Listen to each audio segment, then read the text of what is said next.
सवाल ये है कि गैमका का मेडिकल टोकन ले लिया है, तो उसके लिए हमने मेडिकल के लिए कब जाना है? क्या अलहदा से कोई अपॉइंटमेंट होती है?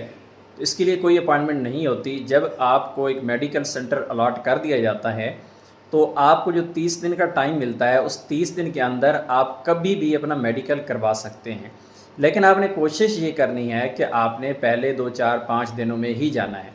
उसकी वजह ये होती है कि अगर आप लेट जाते हैं, फॉर एग्ज़ाम्पल आखिरी दिनों में आप 25 दिन बाद, 20 दिन बाद चले जाते हैं और अल्लाह ना करे कि आपके मेडिकल में कोई इशू आता है, आपको दोबारा मेडिकल रिवाइज़ करना पड़ता है, तो फिर ऐसी सूरत में आपको मुश्किल का सामना करना पड़ता है, क्योंकि आपके पास टोटल होते हैं 30 दिन।